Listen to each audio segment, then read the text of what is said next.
Premier massacre. Premier massacre.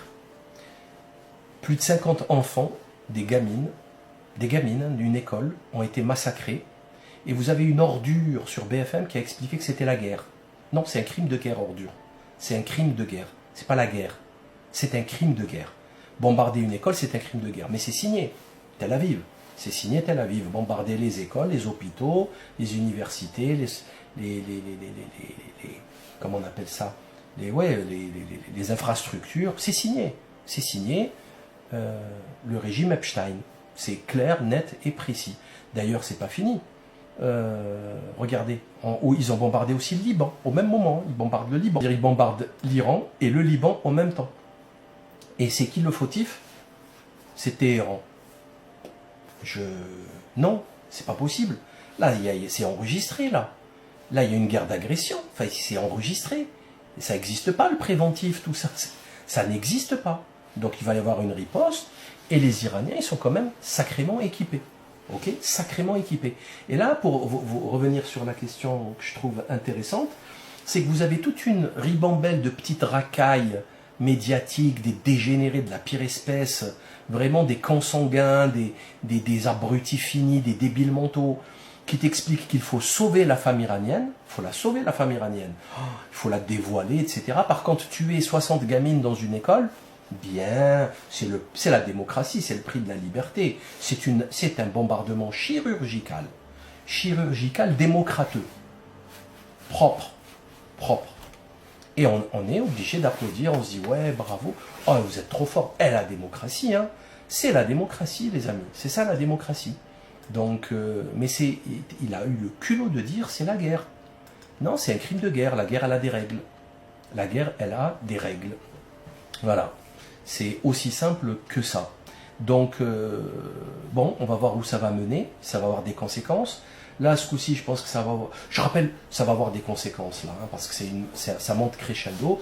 Je rappelle quand même qu'il y a 7-8 mois, au mois de juin dernier, il y a 8 mois, Trump avait affirmé devant le monde entier, hein, dans des déclarations tonitruantes, on a stoppé le programme nucléaire iranien.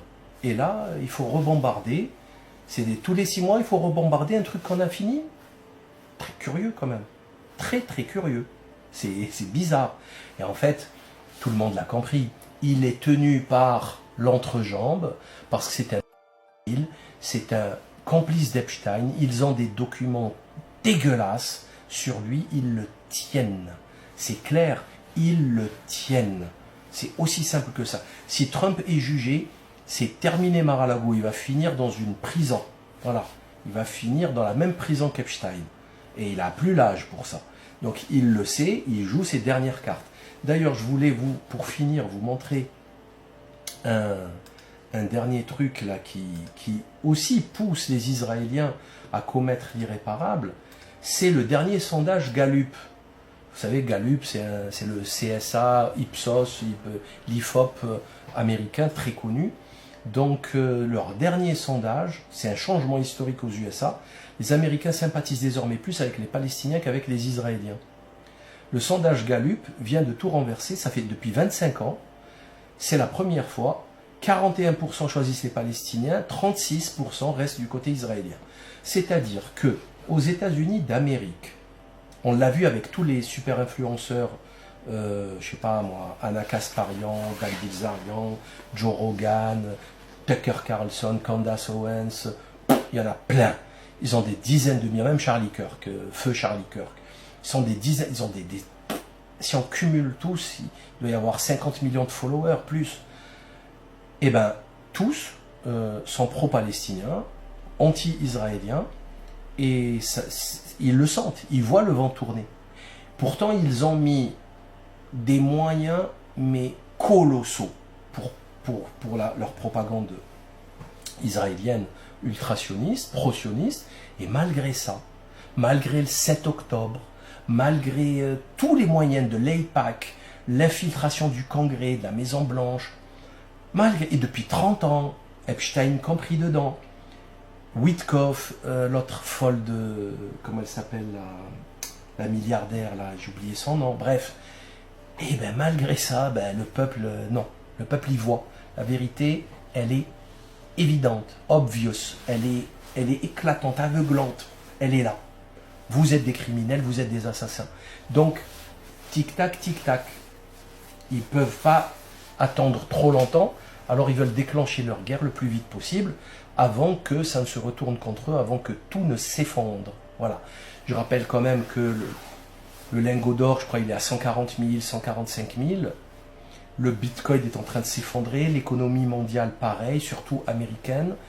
Une guerre comme ça, c'est pas bon non plus pour le Dow Jones, le Nasdaq, le CAC 40, c'est pas bon, hein, tout ça. Mais ils s'en foutent complètement. Pourquoi? Parce qu'ils sont dans un délire eschatologique, apocalyptique. Pourquoi pas, hein? Moi, je prends mes pop-corn. Moi, j'ai tué personne, j'ai volé personne, j'ai personne. Pop-corn. J'ai juste pop-corn. Vous allez le payer très cher sur Terre et dans l'au-delà. Vous allez le payer très, très, très cher. Donc après, chacun fait ce qu'il veut de sa vie. Hein, on est bien d'accord. Donc voilà ce que je voulais vous dire aujourd'hui. Je vais vous souhaiter à tous les jeûneurs un Sahar Turkom. Très très bonne rupture du jeûne. On va suivre ce qui se passe en Iran. Bon, c'est catastrophique, hein, mais c'est comme ça. On subit les délires eschatologiques des messianistes. Et c'est comme ça. Qu'est-ce que vous voulez que je vous dise? Donc à bientôt pour une autre vidéo. Partagez, likez, commentez parce que le Shadowban est quand même assez puissant.